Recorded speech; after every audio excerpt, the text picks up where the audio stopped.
Baghdad, Prime Minister Haider al-Abadi declared final victory over Islamic State on Saturday after Iraqi forces drove its last remnants from the country, 3 years after the militant group captured about a third of Iraq's territory. The announcement comes 2 days after the Russian military announced the defeat of the militants in neighboring Syria, where Moscow is backing Syrian government forces.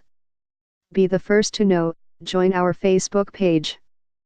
Function, D, S, ID, var JS, fjs equal D get elements tag name, S, 0, if, D get element bid, ID, return, JS equal D createlment, S, JS.id equal ID, JSSRC equal / connect facebook.net / n_us / all JS number XFBML equal 1 and app ID equal 1634148068997, FJS parent node insert before, JS, FJS, document, script, Facebook JS SDK. Iraqi forces recaptured the last areas still under Islamic State control along the border with Syria, the military said. Honorable Iraqis, your land has been completely liberated. The dream of liberation is now a reality, Abadi said in a televised address.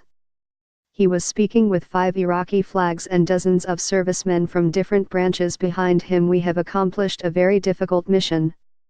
Our heroes have reached the final strongholds of Daesh and purified it.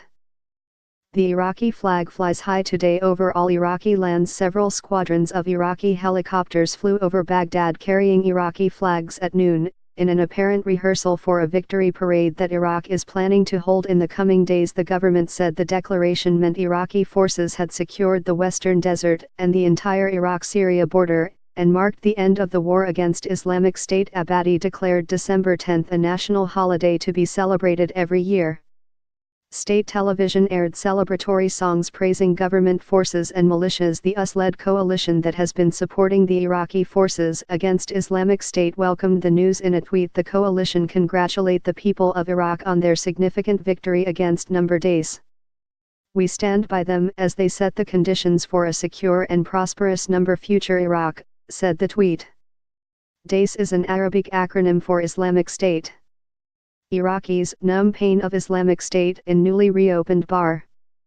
Credit, Reuters. Mosul, the group's de facto capital in Iraq, fell in July after a grueling 9-month campaign backed by a US-led coalition that saw much of the northern Iraqi city destroyed. Islamic State's Syrian capital Raqqa also fell to a US-backed Kurdish-led coalition in September. Eternal ENEMY. The forces fighting Islamic State in Iraq and Syria now expect a new phase of guerrilla warfare, a tactic the militants have already shown themselves capable of. Abadi said Iraq had entered the post-victory over Daesh phase and must be prepared for future threats. Daesh's dream is over and we must erase all its effect and not allow terrorism to return.